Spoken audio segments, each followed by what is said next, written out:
ಬರೋದ್ ಲೇಟ್ ಆಯ್ತು ಅಂತ ನಮ್ಮ ಯಜಮಾನ್ರು ಕೋಪ ಮಾಡ್ಕೊಂಡಿರ್ತಾರೆ. ಬಂದ್ಬಿಟ್ ಇದೇನ್ ಚಿಕ್ಕಪ್ಪ, ವಲ್ಲಭ್ ಬಾವ ನಿಮ್ಮನ್ ಬಿಟ್ಟು ಬೇರೆ ಯಾರು ಇಲ್ಲ? ನೋಡಿ, ಇವಾಗ ಬಂದೆ ಅವಾಗ ಬಂದೆ ಅಂತ ರೂಮಿಂದ ಹೇಳ್ತಾ ಇರೋದ್ ಬಿಟ್ಟು ಅಕ್ಕನೋ ಬಂದಿಲ್ಲ, ಹಸಿನಿಮ್ಮನೋ ಬಂದಿಲ್ಲ. ಅಯ್ಯೋ, ಅದು ಸರಿನೇ ಮಾವ. ಅವ್ರೇನೋ ಹೆಣ್ಮಕ್ಳು, ಓಕೆ ಟೈಮ್ ಆಗುತ್ತೆ ಅಂತ ಅನ್ಕೋಬಹುದು. ಗಂಡ್ ಮಕ್ಳು ವಿಶಾಲು, ವಿಕ್ರಾಂತ್ ಇವ್ರಾದ್ರೂ ಬೇಗ ಬರ್ಬೋದಲ್ವಾ? ನಾನು ಕೂಡ ಒಂದ್ ಹೆಣ್ಣು ಬಾವ, ಆದ್ರೂ ಕೂಡ ಬೇಗ ರೆಡಿ ಆಗಿ ಬಂದಿದ್ದೀನಿ. ಶಬಾಷ್, ಗ್ರೇಟ್. ಅಯ್ಯೋ ಸೂಪರ್. ಸಾಕ ಸುಮನ? ಸುಮನನ್ ಹೊಗಳ್ದ ಹಾಗೆ ಶಾಪಿಂಗ್ ಮಾಲ್ ಅಲ್ಲಿ ನಾನ್ ಸೆಲೆಕ್ಟ್ ಮಾಡಿರೋ ಸೀರೆನ್ ಕೂಡ ನೀವ್ ಹೊಗಳ್ಲೇಬೇಕು, ಈಗ್ಲೇ ಹೇಳ್ತಿದ್ದೀನಿ. ಕರ್ಚೀಫ್ ಕೂಡ ಯಾವ ಕಲರ್ ಅಲ್ಲಿ ತಗೋಬೇಕು ಅಂತ ಯೋಚನೆ ಮಾಡೋಂತವ್ ನೀವು ಹೋಗಿ ಅವನನ್ನೇ ಕೇಳ್ತೀಯಲ್ಲ. ಬಂಗಾರ ಕೋಸ ಎಷ್ಟ್ ಮೊದ್ಲಾಗ ರೆಡಿಯಾಗಿ ಬಂದಿದ್ದಾಳೆ ನೋಡಿದ್ರೆ ಎಲ್ರ.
ಇಲ್ಲ ಅಂದ್ರೆ ಏನಮ್ಮ, ಅತ್ಗೆ ಬಿಲ್ ಕಟ್ಟಿದ್ರೆ ಲಕ್ಷಾಂತರ ರೂಪಾಯಿ ಅವಳು ಸೀರೆ ಖರ್ಚು ಮಾಡ್ಬೇಕು ಅಂತ ನೋಡ್ತಾಳೆ.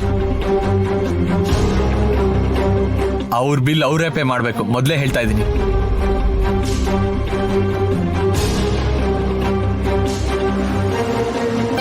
ಸುಬ್ರಹ್ಮಣ್ಯನ ಹತ್ರ ಆಸ್ತಿ ಎಲ್ಲಿದೆ?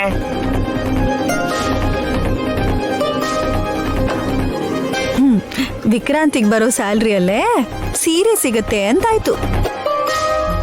ಒಂದೋ ಎರಡೋ ತಗೋಬೇಕು ಅಂತ ನನಗ್ ಕಂಡೀಷನ್ಸ್ ಹಾಕಿದ್ರೆ ನಾನ್ ಬರೋದಿಲ್ಲ. ಅಬ್ಬಪ್ಪ, ಸ್ವಲ್ಪ ಹೊತ್ತು ಸುಮ್ನೆ ಇದ್ಬಿಡಿ. ಮೊದ್ಲು ನೈನಿನ ಬರಕ್ ಹೇಳಿ. ನೈನಿ ಬರ್ತಾಳೆ ಮಾವ್.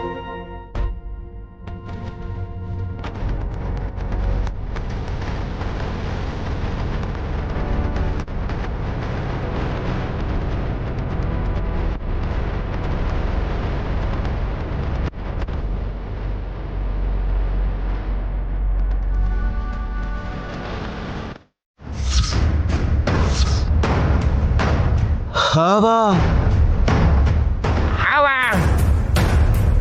ಯಾವ ಹಾವಕ್ಕ?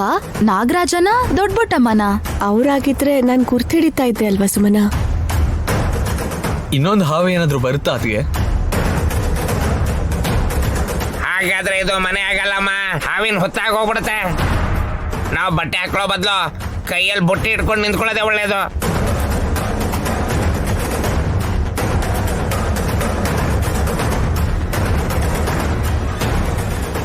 ಯಾಕ್ ಮಾವ? ಯಾಕೆ ಅಂತ ಕೇಳ್ತೀಯಲ್ಲಪ್ಪ? ಪರಿಚಯ ಇಲ್ದಿರೋ ಹಾವು ಒಳಗ್ ಬರುತ್ತೆ ಅಂದ್ರೆ ಅದನ್ನ ಬುಟ್ಟಿ ಒಳಗೆ ಹಾಕ್ಬೇಕು, ಇಲ್ಲಾಂದ್ರೆ ಬೊಸ್ ಅಂತ ಕಚ್ಬಿಡುತ್ತೆ. ನೀವ್ಯಾರು ಭಯ ಪಡೋ ಅವಶ್ಯಕತೆ ಇಲ್ಲ ಮಾವ. ಹಾವು ಕಚ್ಚೋದು ಬೇರೆ ಯಾರನ್ನೂ ಅಲ್ಲ,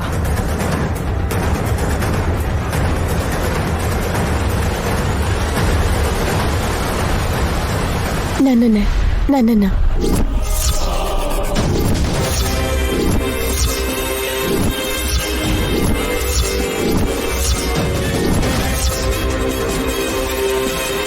ಅತ್ಗೆ, ನಿನ್ಗೆ ಹಾವು ಕಚ್ಚತ್ತಾ? ಹೌದು. ಮತ್ತೆ ಏನು ನೈನಿ? ಗಂಡಾಂತ್ರನಾ? ಹೌದು ವಲ್ಲಭವ. ನಿಮ್ಗೆ ಕಾಣಿಸ್ತಾ ಅತ್ಗೆ? ಕಾಣಿಸ್ತಾ ಇದ್ರೆ ಆಶ್ಚರ್ಯ ಪಡ್ಬೇಕು. ಅದು ಬರೀ ಕನ್ಸಾಗಿರತ್ತೆ ನೈನಿ, ತಲೆ ಕೆಡ್ಸ್ಕೋಬೇಡ. ನಿನ್ನ ಹಾವು ಕಚ್ಚೋದಂದ್ರೆ ಏನು, ಅದು ಖಂಡಿತ ನಡೆಯಲ್ಲ. ಇಲ್ಲ ಅಕ್ಕ, ಕಚ್ಚಕ್ಕೆ ಅಂತ ಹಾವು ಬುಸ್ಕೊಡ್ತಾ ನನ್ನ ಪಕ್ಕದಲ್ಲೇ ಇತ್ತು.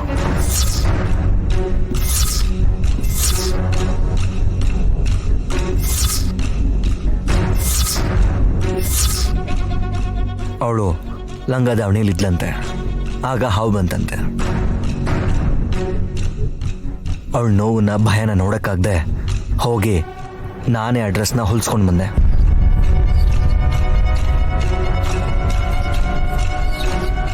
ಏನ್ ವಿಷಯಲ್ಲೋ, ನೀನು ಕೂಡ ಹೇಗೆ ಮಾಡ್ತೀಯಲ್ಲ. ನಮ್ಮ ಗಂಡಂತ್ರ ಇಲ್ಲ ಅಂತ ನಮ್ಮೆಲ್ಲರಿಗೂ ಗೊತ್ತು. ಹೋದ ವಾರ ಅವಳು ಫೋಟೋಗೆ ಹಾರ ಹಾಕಿದಾಳೆ ಅಂತ ಎಲ್ಲರೂ ಗಾಬರಿ ಪಡಿಸಿದ್ಲು.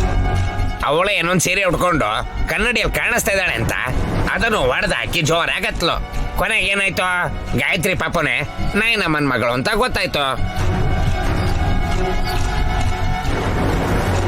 ಅಂದ್ರೆ ಈ ಲೆಕ್ಕನ ನೈನಮ್ಮ ಲೆಕ್ಕ ಹಾಕಿದ್ರೆ ಒಳ್ಳೇದೇ ಆಗತ್ತೆ ಹೊರತು ಕೆಟ್ಟದಾಗಲ್ಲ.